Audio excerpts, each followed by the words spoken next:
tapi juga ini terkait dengan keluarganya Pak Jokowi yang jelas-jelas Bobi Nasution berada saat ini sebagai Gubernur Sumatera Utara. KPK ini akan ciut, saya yakin bukan karena Bobinya, tapi karena reputasi dari Pak Jokowinya. Kalau KPK tidak berani, maka cara untuk menyelesaikan persoalan ini harus hadir dari ketegasan Pak Prabowo. Tribuners, KPK melakukan OTT terhadap 6 orang di Sumatera Utara yang juga melibatkan Kadis PUPR Sumatera Utara Topan Putra Ginting. Sosok Topan sendiri dikenal sebagai orang dekat dari mantu Presiden ke-7 Joko Widodo, Bobi Nasution, yang juga orang kepercayaan dari Bobi ketika masih menjabat sebagai wali kota Medan. Bahkan belakangan muncul kesan adanya blok Medan yang seolah kebal hukum dalam beberapa perkara proyek di Sumatera Utara. Lantas apakah nantinya KPK juga akan sampai mengusut Bobi Nasution dalam perkara ini atau akan ada pelindung dalam tanda kutip yang juga nantinya akan meloloskan Gubernur Sumatera Utara ini? Saya akan membahasnya dalam Tribun News on Focus kali ini. Tribuners sudah tersambung melalui sambungan Zoom bersama dengan saya, ada pengamat politik Citra Institute, ada Bang Efriza di sana. Bang Efriza, terima kasih banyak sudah bergabung. Apa kabar Bang Efriza? Alhamdulillah baik kabarnya Mbak. Terima kasih untuk Tribun on Fokus atas undangannya. Terima kasih juga Bang Efriza menyempatkan waktunya untuk hari ini berdiskusi dalam Tribun Sound Fokus. Satu isu yang masih sangat hangat Bang Efriza mengenai nama Bobi Nasution yang ikut tercatut begitu ya dalam perkara korupsi yang saat ini melibatkan Pemprov Sumut. Ditambah lagi tersangkanya adalah orang dekat Bobi Nasution yang memang ada andil besar dari Bobi sendiri untuk membawa karir Topan Ginting ini ke level yang sekarang. Saya ingin minta pengantar dan analisa awal dari Bang Efriza, silahkan. Ya, apa yang terjadi ini operasi tangkap tangan jelas hal yang sangat prinsipil. KPK ini harus menyelesaikan kasus tersebut sampai tuntas.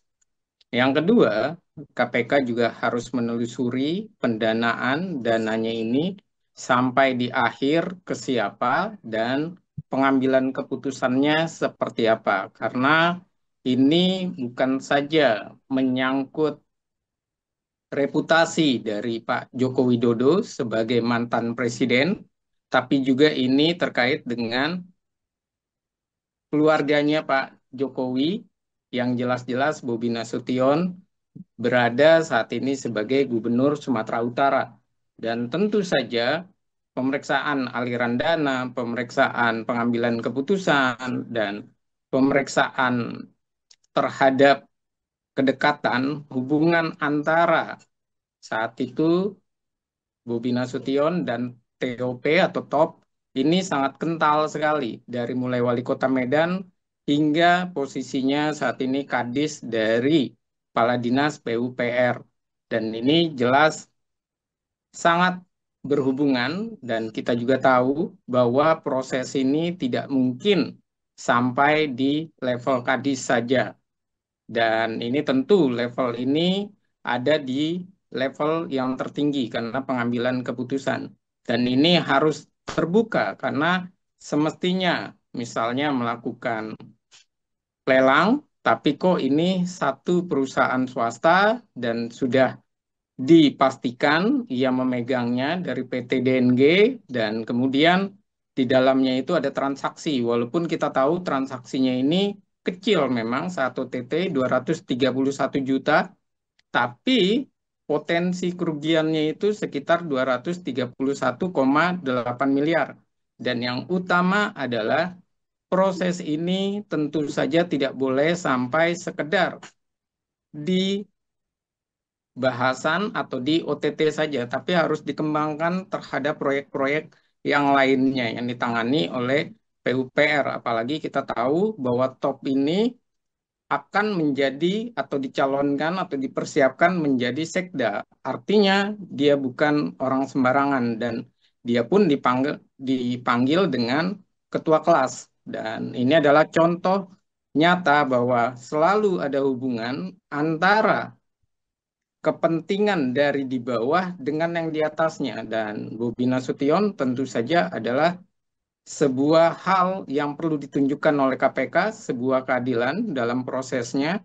sebuah tindakan moral, sebuah pencitraan kembali dari KPK yang sudah menurun citranya di urutan ke-8, dan sisi yang lain ini adalah hal yang terbaik bagi masyarakat. Karena baik yang menyukai maupun tidak menyukai Pak Jokowi tentu berharap bahwa reputasi Pak Jokowi tidak rusak karena perilaku buruk, penyalahgunaan kekuasaan maupun korupsi yang dilakukan oleh keluarganya dari Pak Jokowi tersebut.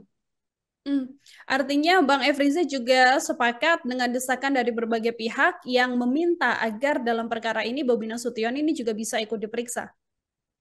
Ya, bukan lagi sepakat, karena memang kita sudah akui bahwa proses ini tidak sekedar sampai di PUPR. Tentu saja proses ini ada di atasnya, dan hierarki ini kita juga tahu bahwa ada hubungan antara profesional sebagai pekerja dan ada hubungan secara dalam hal ini emosional dan secara institusi. Institusi ini ya tentu saja secara kelembagaan, secara struktural, baik itu gubernur maupun di bawahnya. Dan ini tentu saja menambah daftar bahwa orang-orang terdekat dari gubernur biasanya memang tersorot kasus korupsi. Dan ini adalah hal yang selalu berkaitan. Jadi jangan sampai urusan untuk memeriksa dan untuk follow the money atau dalam hal ini bersama dengan BPK untuk menelusuri aliran dana ini hanya sampai kepada top saja. Tapi juga harus sampai pengambilan keputusan itu seperti apa prosesnya. Karena itu tadi ada upaya untuk memasukkan di dalam katalog, kemudian ada upaya untuk menggolkan, namanya proses lelang, tapi jadi sebuah mekanisme penunjukan langsung, dan ini adalah sebuah kesalahan fatal di dalam proses tersebut. Dan tentu efeknya adalah dugaan penyalahgunaan kekuasaan. Dan kita juga dalam hal ini mendorong Bobi Nasution diperiksa, bukan artinya Bobi Nasution ini otomatis langsung tersangka atau terdakwa, tidak. Tapi ada asas praduga tak bersalah. Dan kalau tidak diperiksa, malah disitulah menjadi bumerang di kemudian hari. Sorotan terhadap keluarga Pak Jokowi dan Jokowi sendiri akan selalu buruk nanti citranya, dan kita tidak menginginkan seperti itu. Hmm. Kalau sejumlah pihak kemudian ada yang sampai memandang KPK ini tidak akan sepenuhnya mengusut dugaan korupsi di Pemprov Sumut ini, yang bahkan sekarang kan menyeret nama mantu dari mantan presiden ya, Bang Efriza ya. Kalau dari Bang Efriza sendiri melihatnya, apakah nama Bobi di Sumatera Utara atau sejak menjadi wali kota Medan ini cukup bisa bikin ciut Komisi Pemberantasan Korupsi, Bang? Iya, kalau berbicara bahwa KPK ini akan ciut, saya yakin bukan karena bobinya, tapi karena reputasi dari Pak Jokowinya. Dan bobinya, saya rasa bagi banyak orang tidak dipandang, tidak terlalu begitu kuat reputasinya. Dan kita juga bisa melihat bahwa Bobi juga besar karena ada dari Pak Jokowi sebagai besannya. Dan ini adalah suatu hal yang utama. Yang kedua adalah kalau KPK tidak berani, maka cara untuk menyelesaikan persoalan ini harus hadir dari ketegasan Pak Prabowo. Pak Prabowo ini harus berani mendorong dan menjelaskan bahwa siapapun orangnya tidak memandang baik itu suku, baik itu kedekatan emosional dan segala macam, wajib diperiksa. Sekali lagi, pemeriksaan terhadap Bobi itu bukan artinya kita membenci Bobi, tapi ini juga bisa jadi sebagai simbol bahwa kita sangat menghormati Pak Jokowi, sangat menghargai Bobi Nasution, dan karena itu maka pemeriksaan itu harus ada. Hmm. Dan pemeriksaan hadirnya ini jelas-jelas bukan untuk atau dianggap menodai Bobi Nasution, tidak. Tapi malah menghormati hak asasi Bobi Nasution, malah menghargai Bobi Nasution. Kalau tidak, maka Bobi Nasution bisa seumur hidup dia akan terbawa bebannya. Dia akan malah rusak reputasinya. Karena tersangkut permasalahan, tapi tidak sampai ke dirinya, tidak sampai dia mengklarifikasi ataupun menjelaskan duduk persoalannya, bagaimana proses pengambilan keputusannya. Dan ini adalah suatu hal yang tadi saya katakan ada asas praduga tak bersalah, dan asas ini yang harus dinomorsatukan.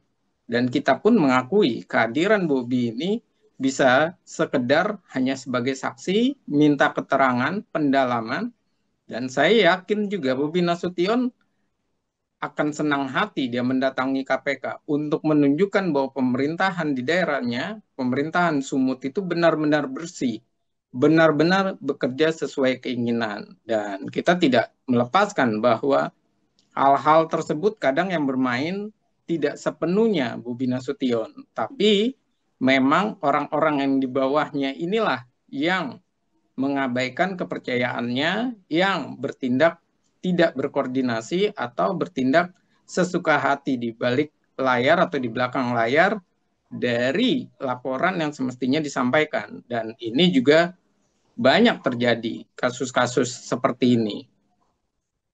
Bang Efriza tadi menyinggung soal Pak Jokowi begitu ya, dan pengaruh dari Pak Jokowi sendiri atas nama Bobi Nasution di kancah politik. Artinya dengan tercatutnya nama Bobi Nasution ini dampaknya lebih besar akan dirasakan oleh Bobi Nasution sebagai gubernur pada saat ini, atau juga punya dampak yang besar juga untuk keluarga Solo, Bang Efriza?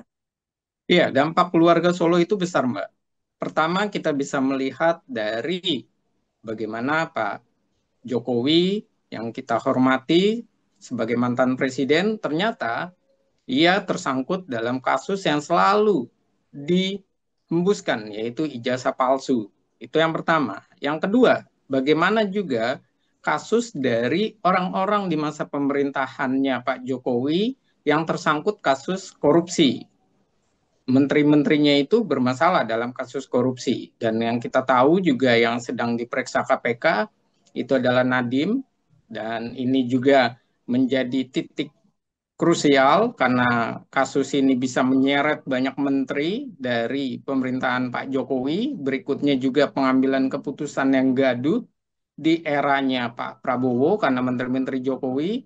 Sebelumnya ada Bahlil, kemudian ada Budi Gunadi Sadikin, kemudian ada dari Budiari, dan yang terakhir adalah Tito Karnavian.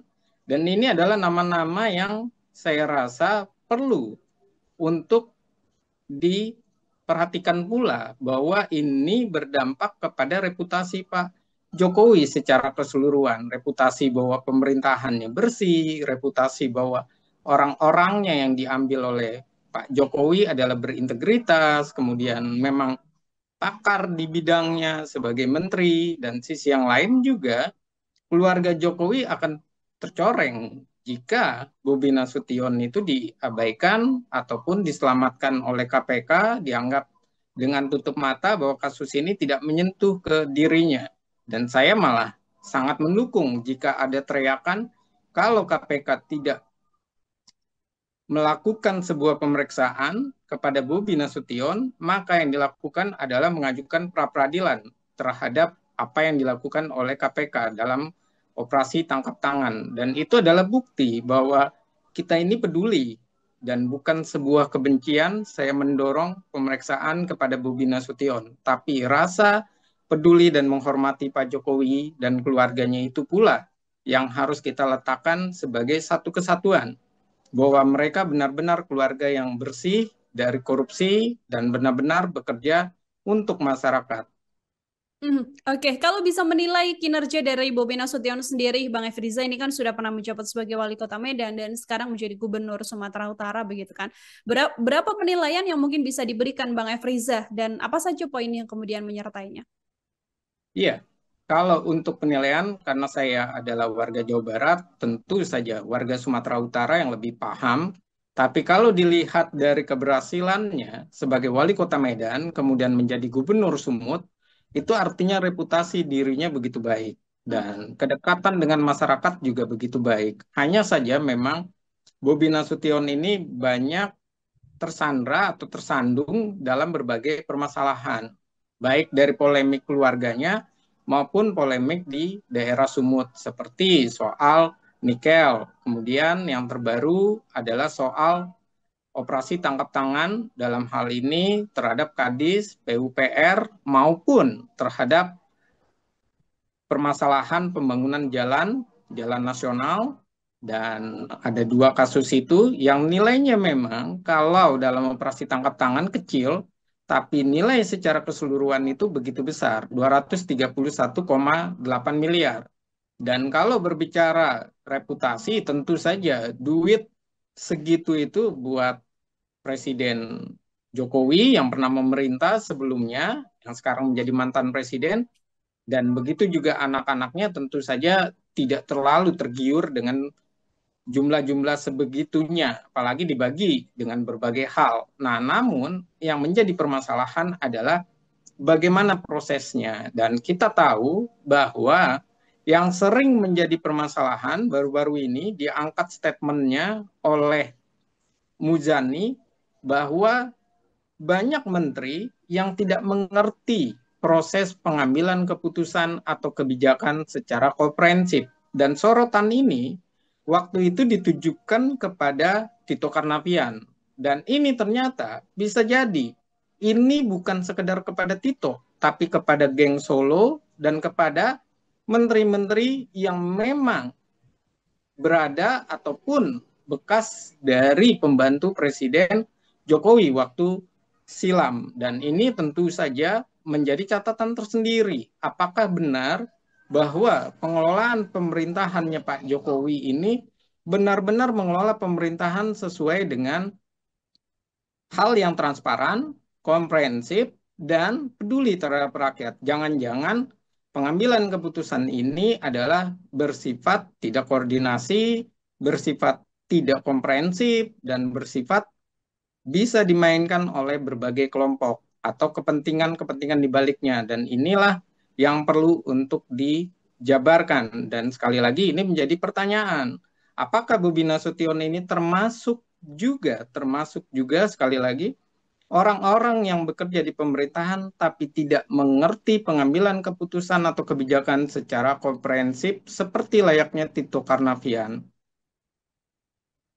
Bang Efriza, terakhir dari saya mengenai isu Bobi Nasution ini. Ini kan tadi Bang Efriza beberapa kali menyebut bahwa ada efek yang akan dirasakan oleh mantan Presiden Joko Widodo juga atas polemik yang saat ini menyeret sang mantu begitu ya. Dan tadi salah satu hal yang bisa dilakukan adalah dengan ketegasan dari Presiden Prabowo Subianto.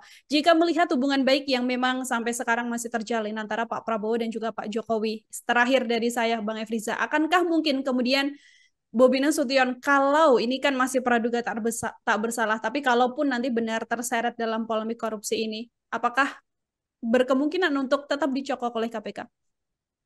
Iya, kalau saya lihat tentu prosesnya panjang dan tentu prosesnya juga berbelit-belit, namun dorongan dari Pak Prabowo dapat dihadirkan, dan itu artinya bukan Pak Prabowo tidak netral, bukan ikut campur terhadap KPK, malah Pak Prabowo ini ingin menunjukkan bahwa pemerintahan yang dibangun memang pemerintahan yang menginginkan pemerintahan yang bersih. Yang kedua, bahwa Pak Jokowi itu juga diselamatkan wajahnya oleh Pak Prabowo jika didorong oleh pemerintah maupun KPK itu juga serius. Karena apa? Kalau KPK tidak serius, tentu saja yang nanti akan mendapatkan sentimen negatif adalah KPK sendiri.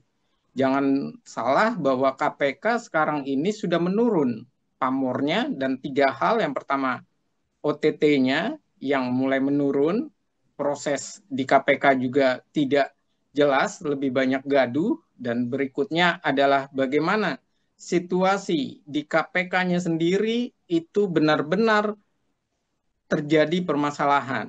Dan di tubuh internal KPK yang bermasalah dan segala macam ini, wajah KPK akhirnya menjadi wajah yang buruk bagi citra KPK yang selama ini sangat diharapkan oleh masyarakat dan sangat menjadi hal yang krusial dan selalu menjadi tolak ukur dari kita percaya bahwa pemberantasan korupsi di Indonesia ini bisa diminimalisir, bahkan diberantas ke akar-akarnya. Dan ini adalah hal yang perlu dilakukan oleh KPK. Jadi penelusuran ini sudah semestinya KPK mendalami, karena pertama terkait dengan citra, yang kedua terkait dengan keadilan, yang ketiga adalah soal moral, dan yang keempat adalah soal bagaimana hak asasi manusia juga dihargai.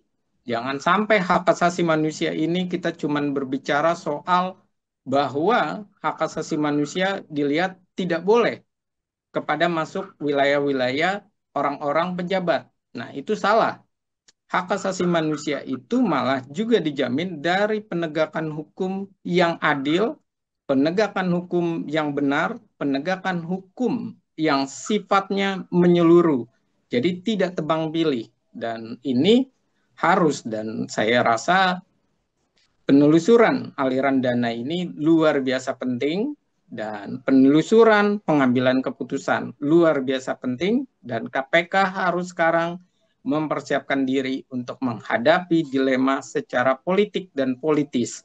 Karena kalau tidak, apa yang dilakukan oleh KPK digiring kepada politisasi hukum nantinya, dan digiring kepada pencitraan bahwa KPK ini hanya sampai kepada wilayah-wilayah yang bersifat orang-orang di bawahnya, tapi di atasnya tidak, atau di atasnya diperiksa, tapi pemeriksaannya tidak serius. Dan ini artinya KPK hanya sekedar menjadi lembaga untuk menyelesaikan korupsi, tapi ternyata KPK tidak benar-benar membangun citra yang positif terhadap dirinya. Citranya hanya dibangun sekedar OTT saja. Dan ini sangat buruk nantinya. Bisa-bisa OTT dianggap tidak maksimal, OTT dianggap tidak layak, OTT dianggap tidak lagi diperlukan. Kalau sampai seperti ini, lalu pertanyaannya adalah mau dibawa kemana KPK?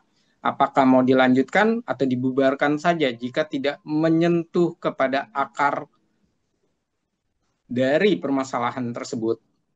Baik, ini menjadi PR besar artinya ya Bang Efriza ya bagi KPK untuk kemudian nantinya bisa mengusut tuntas tidak hanya persoalan yang saat ini menyeret nama Bobi Nasution saja, tapi juga seluruh persoalan yang mungkin dipegang oleh KPK untuk kemudian bisa dituntaskan sampai ke akarnya. Kita akan sama-sama menanti artinya karena ini masih akan panjang, pemeriksaan juga nantinya akan berlangsung termasuk penyelidikan yang akan dilakukan oleh KPK atas perkara korupsi yang saat ini ada di tubuh Pemprov Sumatera Utara seperti itu. Bang Efriza luar biasa sekali. Terima kasih banyak untuk kesempatannya berdiskusi hari ini dalam Tribun News on Focus. Semoga di lain kesempatan ada waktu kembali untuk berbincang. Sama-sama, Mbak. Ya, demikian Tribuners obrolan saya bersama dengan pengamat politik Citra Institute ada Bang Efriza dalam Tribun News on Focus. Kita akan bertemu lagi dalam Tribun News on Focus dengan narasumber dan tema-tema lainnya. Saya Nila Irda pamit undur diri. Terima kasih banyak dan sampai jumpa. Download Tribun X sekarang. Menghadirkan lokal menjadi Indonesia.